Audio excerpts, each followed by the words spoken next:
हर हर महादेव। जय महाकाली, जय माँ शेरावाली, जय महाकाल, जय महाकाल। आप सबको चैनल में स्वागत है। महाकाली की कृपा से आप सब लोग ठीक होंगे, स्वस्थ होंगे, खुशी होंगे। आज मैं एक विशेष सूचना देने जा रही हूँ। जो माँ की भगत है, जो माँ का सेवा करता है, जो करती भी है, इसमें लेडीज और जेंट्स दोनों आगे। अगर कोई गुरु बनाना चाहता है या नहीं बना रखा है कि बना रखा है या बनाना भी चाहता है, तो खास करके ये ध्यान जरूर दे। जो अगर संकल्प करवाए तो गुरु या कोई भी, अगर आपने गुरु भी नहीं बना रखा और उसको मानते भी नहीं हो गुरु, वो आपके साथ जो रखा है अपने साथ में, अगर आपसे संकल्प करवाए, जो बोलो जे मेरी सारी शक्तियों को मैं अपने आप से त्याग करता हूँ या करती हूँ, तो ऐसा वचन बिल्कुल भाई कोई भी बहन माता मत लेना और ना देना। ये क्या होता है, जो भी बंद है ये, और हमारे पास एक तरफ से शक्ति है, ठीक है, जो भी माता रानी का कृपा आशीर्वाद है, जो भी हमारे साथ महसूस करवाती है, जो हम तेरे साथ में हैं, हर मुसीबत में, हर मुश्किल में, सुख दुख में। अगर वही चीज़ कोई दूसरा बंदा धोखे से ये करवाए, आपसे वचन जात करवाए या संकल्प के जरिए ये शक्ति के त्याग करने के लिए बोले, तो ऐसा बिल्कुल मत करना। इससे होगा क्या, ये चलो आप तो त्याग करती है, आपको पता नहीं है इस मामले में जो त्याग किसको कहता है। कितने बच्चे को पता भी नहीं होता है इस मामले में जो त्याग, शक्ति को त्याग करने का अर्थ और मतलब क्या होता है। तो आज मैं इसी विशेष में सूचना देने जा रही हूँ। मैंने बहुतों के मुंह से ये बात सुन ली है, बहुतों के मुंह से जो मेरे साथ में उन्होंने त्याग करवा दिया शक्ति, मेरे पास वो शक्ति आ नहीं रही है, मैं बुलाने की कोशिश भी कर रहा हूँ, मैं हर प्रकार की भोग प्रसाद भी दिया हूँ, चढ़ाया भी हूँ, जिसने भी जो बोल रहा है मैं करा भी हूँ, लेकिन फिर भी शक्ति आ नहीं रही है। तो इसका मूल कार्य क्या है, एक तो गलत इरादों से शक्तियों पर से वचन लेना, अपने वचनों में बांधना, तो वो शक्ति तो उसी के वचन के अनुसार चलेगी जो गुरु कहेगा। हमारे सबके गुरु तो इतने अच्छे हैं, जो हमारे जितने भी शक्ति है, हमारे कोई वचन दिलवाए, बल्कि उन्होंने एक भी वचन अपने थ्रू नहीं लिए, सिर्फ एक वचन गुरु लेता है इस मामले में। जब कल कोई अगर बुरा करता है तो उसके ऊपर क्रोधी को होकर उसका बुरा ना करते, सिर्फ एक वचन होती है गुरु की जो गुरु लेता है।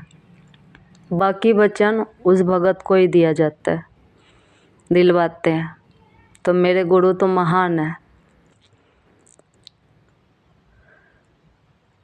जो गुरु ने संस्कार और शिक्षा दे रखे, जो उन्होंने मुझे सारे ज्ञान प्राप्त करवा रखे, आज मैं आप लोगों के साथ में शेयर इसलिए कर रही हूँ जो बहुतों बच्चे भटक रहे हैं और इस बात से अनजान है जो हमारे साथ हो क्या रहा है। हमारे पहले शक्ति चलती थी, अब वो शक्ति नहीं चल रही है। अब हमारा काम बनाती थी पहले, अब नहीं बना रही है। तो मूल काम यही है, जो धोखे से गुरु ने वचन अपने वचनों में बांध लिया, जब वो शक्ति काम नहीं करेगी। दूसरा बात ये है, इसमें जो किसी ने धोखे से संकल्प करवा दिया, जो अपने ये संकल्प करो, जो हम अपने जीवन से सारी शक्ति को त्याग करता हूँ या करती हूँ, बोल लो।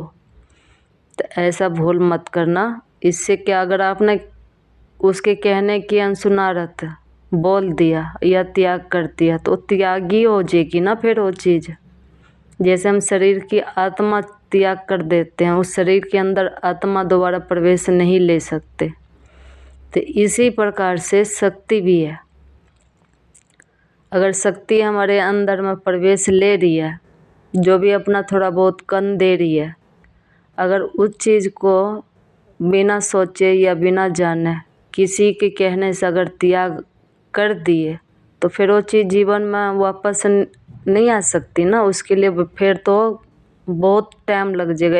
इतना तो हम बुढ़े भी हो लेंगे, इतना तो हमारा जाने का टाइम हो जाएगा। तो इसीलिए किसी को भी ऐसा वचनों से बचे रहना है और ऐसा वचन नहीं देना है जो त्याग करवाते हैं। और जो ये भी बात कहेंगे, जो अपनी मुख से ये बोलो, जो मैं अपनी वचनों से मैं सारी शक्तियों को आज़ाद करता हूँ आज से, तो ये भी संकल्प और ये भी वचन मत देना भाई, कोई भी मत देना, ठीक है। ये सरासर इसमें छल होता है, एक धोखा होता है, जो धोखे से किसी व्यक्ति की शक्ति छीन लिया, उसको कमज़ोर बना दिया। धोखे से किसी शक्ति से दूसरे के शक्ति के ज़रिए अपने वचनों में बांध लिया, धोखे से, जो बच्चे को पता नहीं होता इस मामले में आखिर में हो क्या गया। पहले तो हमारा ठीक था, बाद में क्या हो गया, ऐसा क्यों हो गया।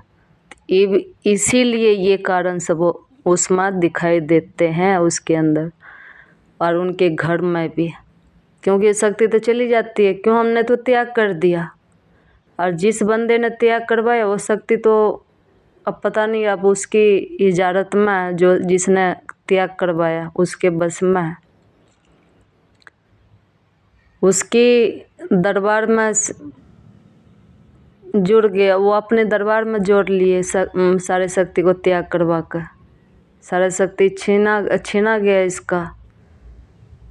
तो इस मामले में यही होता है भाई, इसीलिए लोग ज़्यादा परेशान रहते हैं। जो हमारी शक्ति आज दिखाई दे रही थी, कल दिखाई नहीं दे रही है, इसी का कारण यही होता है, ठीक। तो ऐसा कभी भी कोई भी मत करना, जो कोई भी धोखे से शक्ति त्याग करवाए या धोखे से आपकी शक्ति से वचन खुद ले, वो गुरु सारा वचन खुद ले और आप तो एक भी वचन ना देवे दिलाए, तो फिर आपको फ़ायदा क्या है। अगर इस लाइन मतलब नहीं समझोगे, फिर तो आपकी शक्ति के साथ वो अपना काम चला रहे, काम बनवा रहे, और आप तो खाली का खाली रह गए। तो इसी बात पर मैं गौर देना है, ध्यान देना है, क्योंकि इस लाइन में मैं देख कर निकल चुकी हूँ और ये लाइन होता है बहुत टेढ़ा। तो ये सोचना कोई भी नहीं, कोई भी यूट्यूब वाले पर कहीं भी चले जाओ, ऐसा सोचना कोई नहीं देगा जो मैंने दी है और जो मैंने इस लाइन में बताई है। तो इसीलिए ऐसे अपना बच कर रहो और अपना शक्तियों का और अपना परिवार का ध्यान रखो, और शक्ति का कृपा पाने के लिए ज़्यादा से ज़्यादा खुद की मेहनत करना सीखो, ठीक है। जय महाकाली।